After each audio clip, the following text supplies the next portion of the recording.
Welcome friends. ये video उन विद्यार्थियों के बारे में है जिनका मुख्य परीक्षा 2019 में नहीं हो पाया है। इस वीडियो में हम चर्चा करेंगे कि क्या संभावित कारण रहे होंगे, उन्हें इस रिजल्ट का किस तरह से विश्लेषण करना चाहिए और इस रिजल्ट के जो फैक्ट हैं, जो डेटा है, उनका एनालिसिस करके वो आगे की रणनीति किस तरह से डिसाइड कर सकते हैं। ये एकदम हाई टाइम है, क्योंकि अगर वो इस रिजल्ट का सही से एनालिसिस कर पाते हैं तो वो भविष्य की भी एक सटीक रणनीति बना पाएंगे। रिजल्ट के पश्चात जैसा हमारी विद्यार्थियों से बात हुई है, जो हमारा इंटरेक्शन हुआ है, उसके आधार पर हमने इन विद्यार्थियों को इन 3 भागों में बांटने का प्रयास किया है। कुछ विद्यार्थी ऐसे हैं जिनको तैयारी करते हुए समय हो चुका है, 2-3 अटेम्प्ट वो दे चुके हैं और काफी टाइम से वो एमपीपीएससी की तैयारी में है। कुछ विद्यार्थी ऐसे हैं जिनका प्रदर्शन बहुत अच्छा था, वो अच्छा परफॉर्म करते थे, उनको बहुत ज्यादा एक्सपेक्टेशंस थी कि रिजल्ट उनका सकारात्मक आएगा। कुछ विद्यार्थी ऐसे हैं जिनका फर्स्ट टाइम था, ठीक है, पर फिर भी उन्होंने तैयारी ऐसे की थी, अच्छी की थी और तैयारी का स्तर बहुत अच्छा उनका भी था।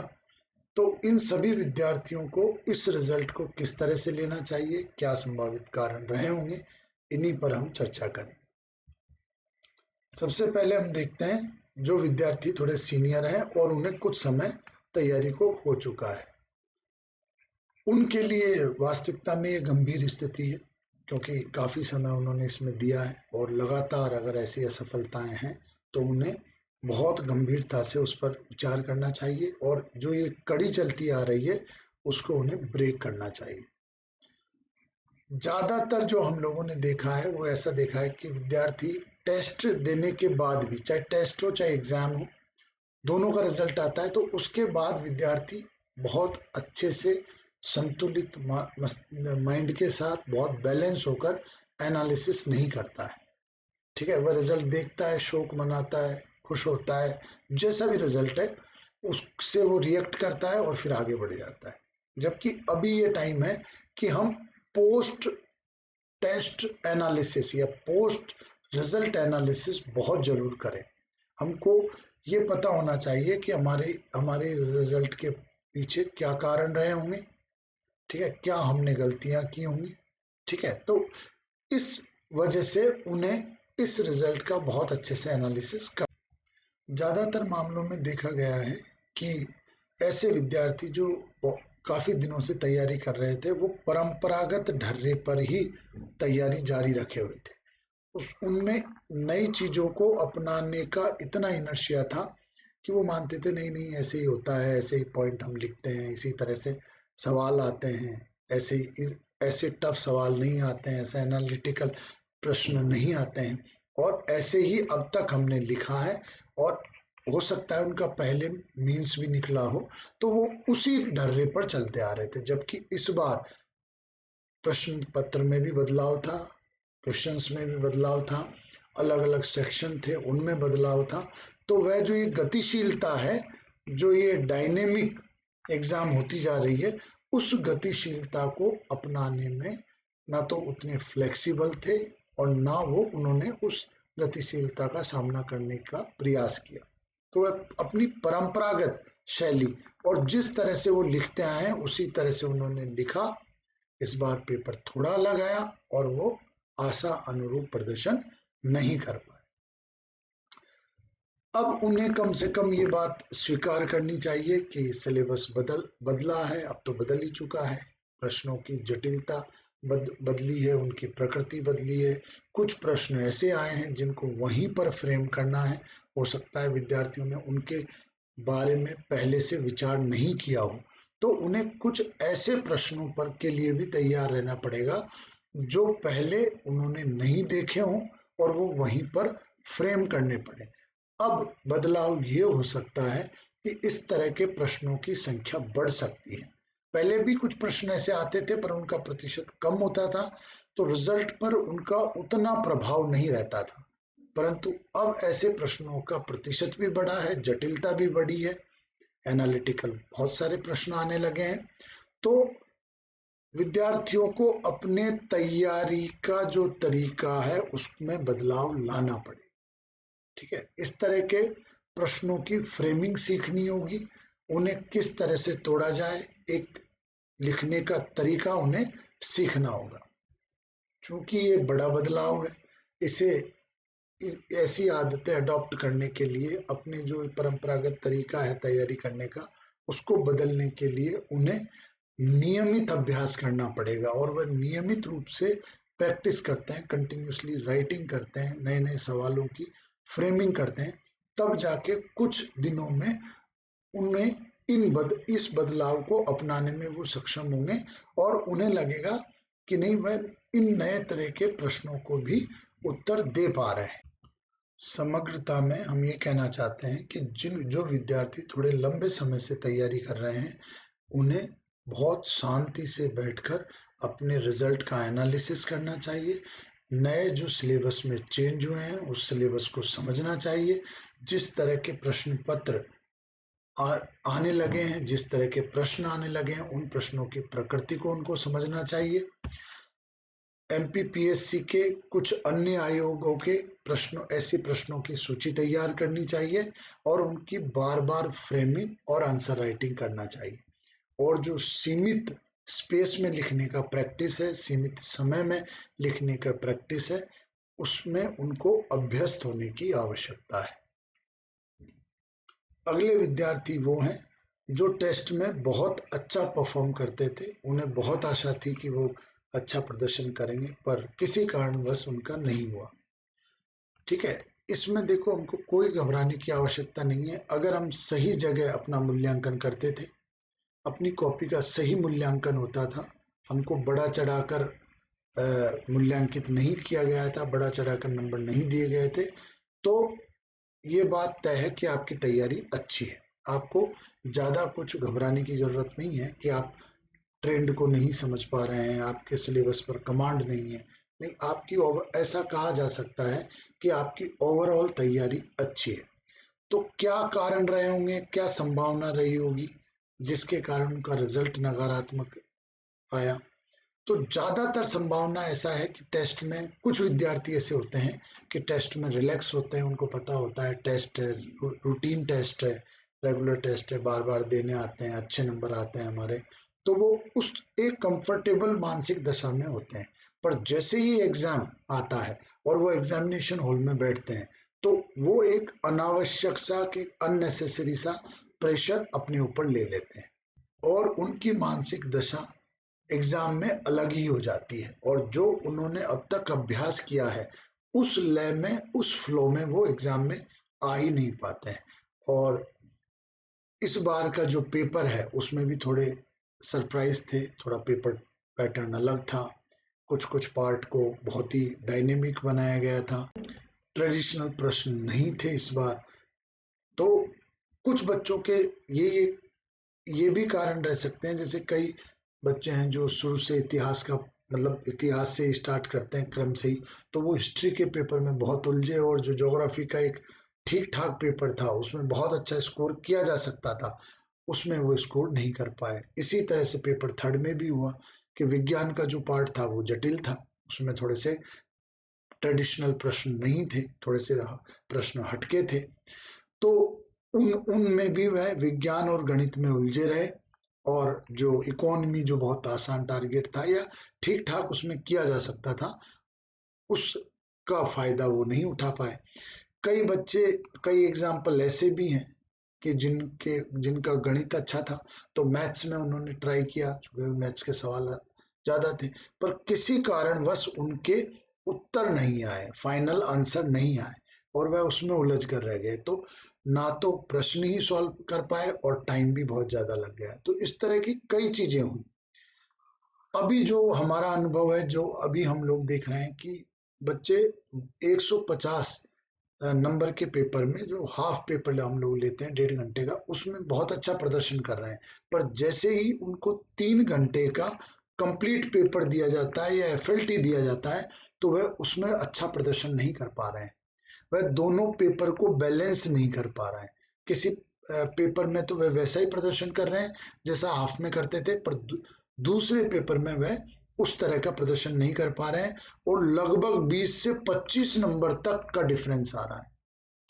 तो कहने का तात्पर्य यह कि आपने मूल्यांकन खुद का 1.5 घंटे या 150 नंबर के प्रश्न के आधार पर तो किया, परंतु फुल FLT और वो भी लगातार 6 दिन की प्रैक्टिस आपने नहीं की और वहां आपके नंबर अच्छे नहीं आए। और जिस तरह से आप टेस्ट में एक्सपेक्ट कर रहे थे, जिस तरह से आप टेस्ट में मान के चल रहे थे, उस तरह का प्रदर्शन आपसे एग्जाम में नहीं हुआ। ये हम वर्तमान में देख रहे हैं। इसी कारणवश हमने कंटिन्यूस FLTs की 2-3 सीरीज रखी है ताकि बच्चे वहां कंटिन्यूस FLT दें, 3 घंटे लिखें और लगातार भी हम प्लान कर रहे हैं कि वो पर डे लिखें।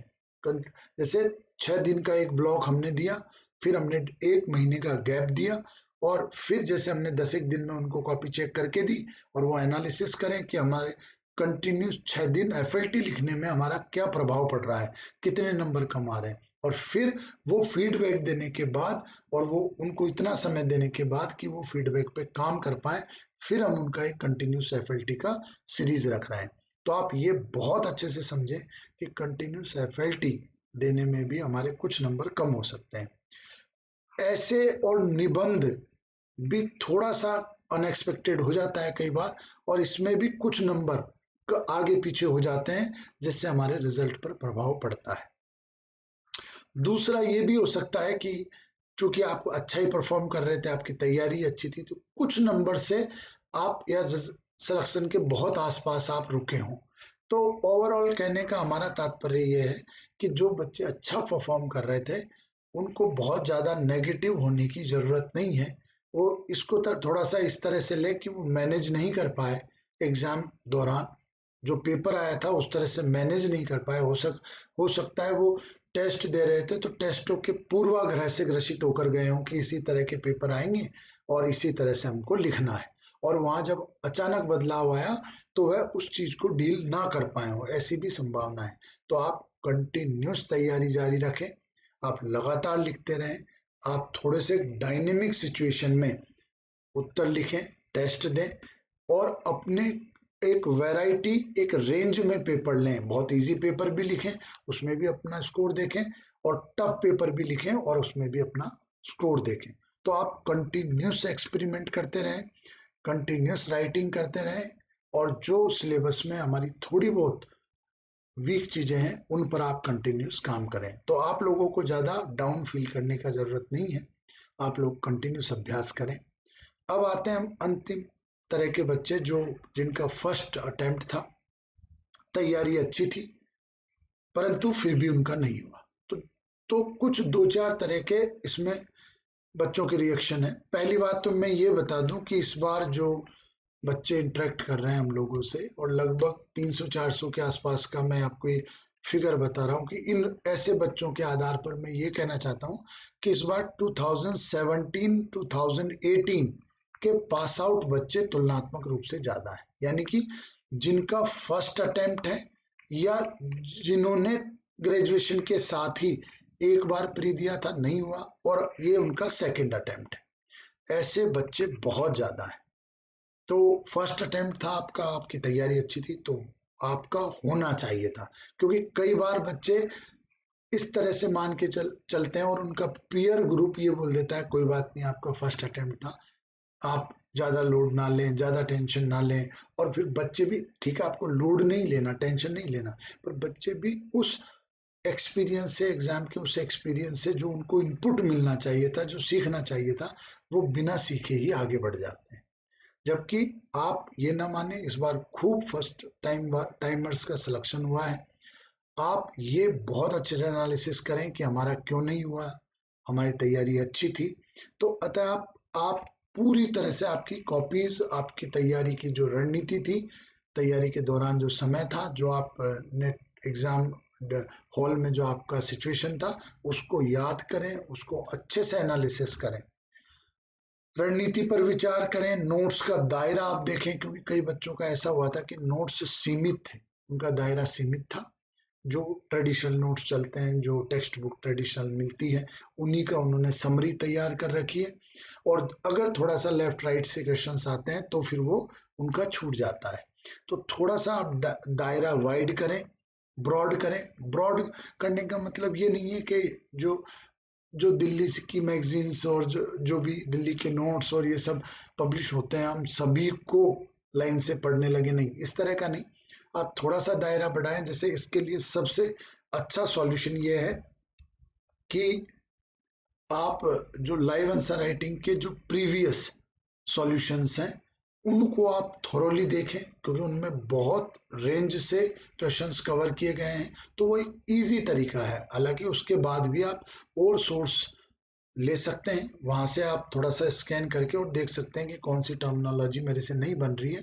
बिकॉज ऐसी सब समस्याएं 3 मार्कर में ही ज्यादा आती हैं, क्योंकि कुछ टर्मिनोलॉजी ऐसी आ जाती है जो हमारी देखी हुई नहीं हो और उनको पढ़ने से भी कोई आइडिया नहीं लग रहा हो, तो वो आप स्कैन कर सकते हैं। तो आप अब अगर आपका फर्स्ट अटेम्प्ट था, तैयारी अच्छी थी, तो आप आपके आंसर राइटिंग का तरीका, आपके नोट्स का दायरा, नोट्स बनाने का तरीका, आपकी रणनीति, इन सब पर गंभीरता से विचार करें और अपनी सही डायरेक्शन चुनें। इस डायरेक्शन चुनने में CMICS आपका क्या सहयोग कर सकता है? तो हम लोगों ने आप लोगों के लिए एक कॉपीज जो जिन बच्चों ने लिखी है, मेंस लिखा है और उनका सिलेक्शन हुआ है, और ऐसे भी वैरायटी ऑफ स्टूडेंट्स हैं, जैसे जिन्होंने बहुत नीचे से स्कोर प्रारंभ किया था और फाइनली उनका कॉल आया है, जिन बच्चों की राइटिंग ठीक नहीं थी उन्होंने धीरे धीरे इम्प्रूवमेंट किया और उनका कॉल आया है। कई बच्चों ने प्रेजेंटेशन बहुत अच्छा सुधारा था, उनका कॉल आया है।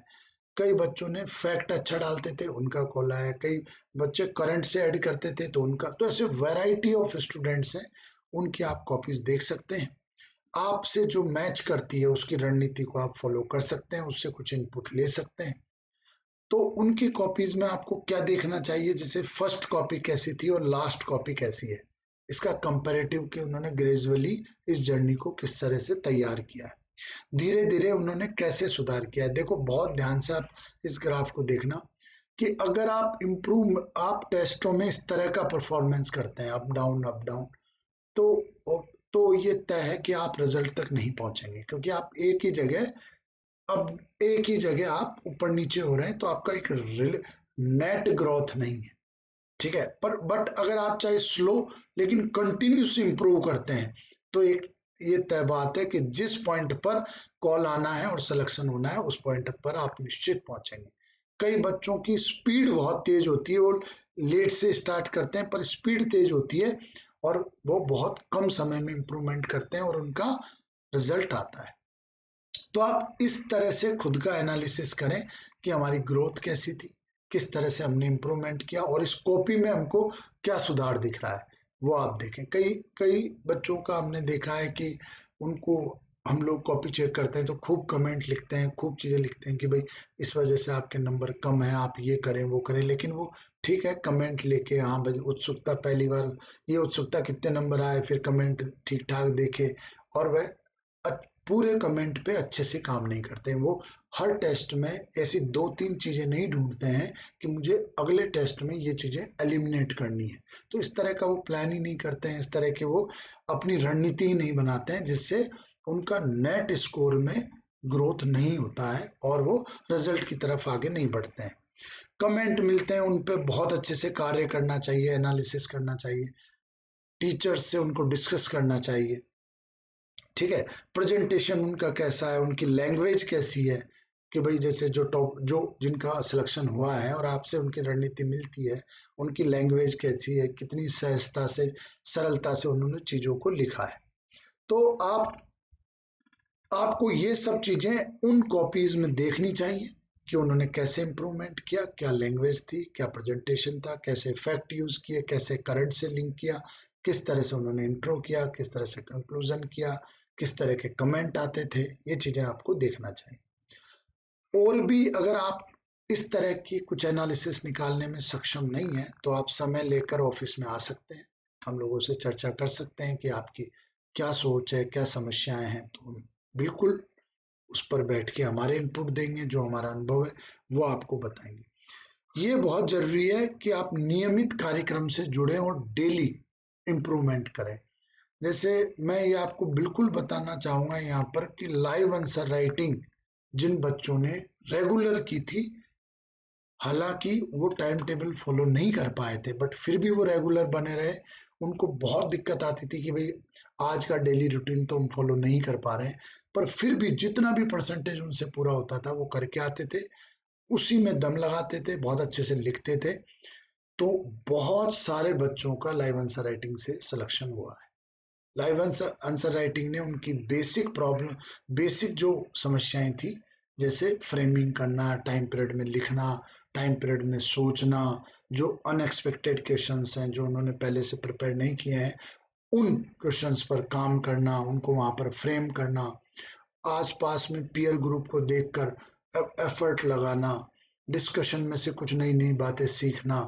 तो उन्होंने डेली लाइव आंसर राइटिंग से डेली इंप्रूवमेंट किया और टेस्ट में अच्छा प्रदर्शन किया। तो लाइव आंसर राइटिंग से डेली फॉलो करने वाले कई बच्चों का हुआ है, ओवरऑल कंपटीशन में इंक्रीमेंट हुआ है, बच्चे मतलब ओवरऑल कंपटीशन सुधरा है, नए बच्चों, बहुत ज़्यादा योगदान है कि नए बच्चे पुराने बच्चों के कंपटीशन में आ पाए हैं, क्योंकि उन्होंने डेली लाइव आंसर राइटिंग की, डेली आंसर प्रैक्टिस की, डेली फीडबैक लिए, डेली डिस्कशन सुने। जबकि पुराने बच्चों में इनर्शिया था, ठीक है हमको पता है किस तरह से लिखना है, हमको पता है क्या करना है, ठीक है वैसा ही पेपर आएगा जैसा आना है, ये सवाल तो आते ही नहीं है, इस तरह के सवाल नहीं आते हैं, इस तरह का सोचकर और वो अपनी तैयारी का एक लेवल वहीं पर बनाए रखे। और नए बच्चों ने वो सुधार किया और उनके सकारात्मक परिणाम आए। तो आप ऐसा नियमित कार्यक्रम से जरूर जुड़े, जिस भी तरह का है, जो भी है, वो लाइव आंसर राइटिंग जैसे प्रोग्राम से आप जरूर जुड़े। उसमें आपका कंटिन्यूस पर धीरे धीरे इंप्रूवमेंट डेली हो। पोस्ट टेस्ट एनालिसिस आपके लिए मस्ट है, एकदम अनिवार्य है। आप सिर्फ कॉपी में नंबर देखें, कमेंट देखें, कैसा लिखा क्या लिखा है, ये देख के ना चले जाएं। आप उसकी प्रॉपर तरीके से फ्रेमिंग करें, प्लॉट करें, ग्राफ बनाएं। जैसे फॉर एग्जांपल मैंने ये कुछ स्टूडेंट्स का, 4 स्टूडेंट्स का प्लॉट किया है। जैसे स्टूडेंट 1 ने 40 मार्क्स से स्टार्ट किया और फाइनली वह 72 मार्क्स तक वो गए। लगभग इन्होंने 40 और 45 इस तरह के मार्क्स से स्टार्ट किया और 72 पर आए। उनका जो स्लोप है, जो ग्रोथ है, वो स्टीप नहीं है, वो कभी अप डाउन इस तरह से रहे और फाइनली 70 के आसपास उनका स्कोर चलता रहा, 70, 72, 75 इस तरह का फाइनल। ठीक है। एक दूसरा स्टूडेंट है जो जो जैसे ये जो ग्रीन कलर है, इन्होंने भी कम से ही स्टार्ट किया बट कंटिन्यूस फीडबैक पे काम किया। ठीक है, कंटिन्यूस उस टीचर से वो फीडबैक डिस्कस किए कि इनका क्या मतलब है और उन चीजों को अपनाया और धीरे धीरे वो बढ़े। तो वो लगभग 96 95 तक वो अंतिम रूप से पहुंचे और उनका स्लोप स्टीप है, थोड़ा सा उनका ग्रोथ रेट ज्यादा है क्योंकि उन्होंने नीचे से स्टार्ट किया, लगभग 45 से और 90 पे गए।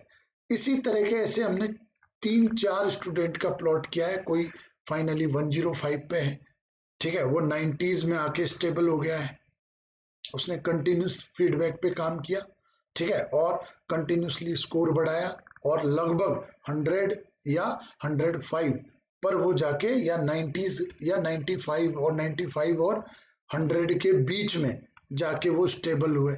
कुछ बच्चे 70 और 75 के बीच में जाके स्टेबल हुए, कुछ 85 और 90 के बीच में, कुछ 90 और 95 के बीच में स्टेबल हुए।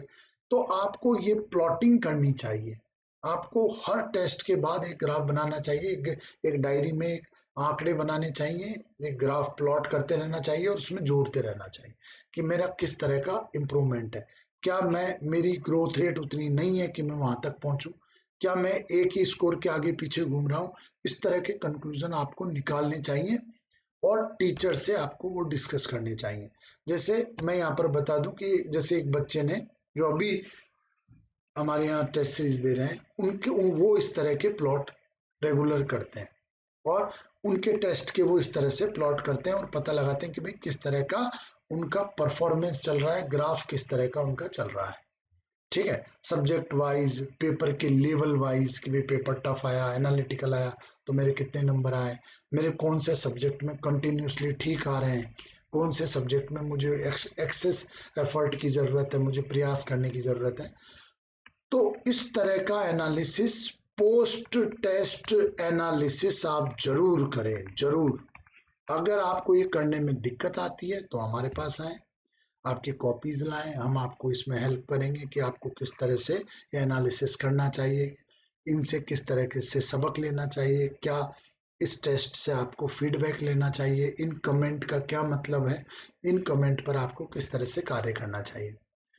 तो इसी निवेदन के साथ कि आप टेस्ट अच्छे से दें, टेस्ट में आप अच्छे से हर टेस्ट को बहुत सीरियसली लें, उसके जो कमेंट दिए गए हैं उनको महत्व दें। जो टॉपर्स की कॉपी रखी हुई है, जो टॉपर्स मतलब जो पास हुए हैं, टॉपर्स तो क्या ही है, पर जो पास हुए हैं उनकी कॉपीज को देखें। वैरायटी ऑफ स्टूडेंट्स की कॉपीज है वहां पर, आप देखें आपका लिखना किस तरह, किस स्टूडेंट से मैच करता है, आपकी क्या कमियां थी जो उस स्टूडेंट्स ने दूर की, उसमें भी थी बट उसने धीरे धीरे दूर की। तो कई बच्चे हैं जिनमें इतना इनर्शिया होता है कि वो राइटिंग को इम्प्रूव नहीं कर पाते, वो अच्छी राइटिंग और स्पीड में बैलेंस नहीं कर पाते, वो प्रॉपर इंट्रो नहीं लिख पाते, वो फैक्ट का यूज नहीं करते हैं। क्यों? क्योंकि वो उस इनपुट को इतना सीरियस नहीं लेते हैं। तो मेरी आपसे निवेदन है कि आप हर टेस्ट को बहुत सीरियसली लें, इनपुट को सम्मान दें, जो कमेंट किए गए हैं उसको सम्मान दें, ऐसी प्लॉटिंग करें, पोस्ट टेस्ट एनालिसिस करें, और हर टेस्ट में 2-4 चीजें ऐसी सिलेक्ट करें कि मुझे अगले टेस्ट में ये इम्प्रूवमेंट करना है। आपका जरूर इम्प्रूवमेंट होगा। आपको, अगर आप इस रणनीति से चलते हैं तो आगे 15-20 दिन, 1 महीने में आपको कॉन्फिडेंस आने लगेगा, आपको तैयारी करने में इंजॉय और एक मजा आने लगेगा, और आप स्वतः ही रिजल्ट की ओर आगे बढ़ने लगेंगे। तो मेरा आपसे यही निवेदन है कि निरंतर प्रयास जारी रखें। लाइव आंसर राइटिंग जैसा शेड्यूल जो कि पूरे सिलेबस को पर डे में डिवाइड करता है और पर डे का टारगेट आपको देता है, और पर डे पे आपसे कुछ एक्सपेक्टेड क्वेश्चंस लिखाता है, फीडबैक देता है, सॉल्यूशन देता है। जिस भी तरह का, जिस भी नाम से ऐसा प्रोग्राम है, आप उसे जरूर ज्वाइन करें और अपनी तैयारी को कंटिन्यू रखें। Thank you very much.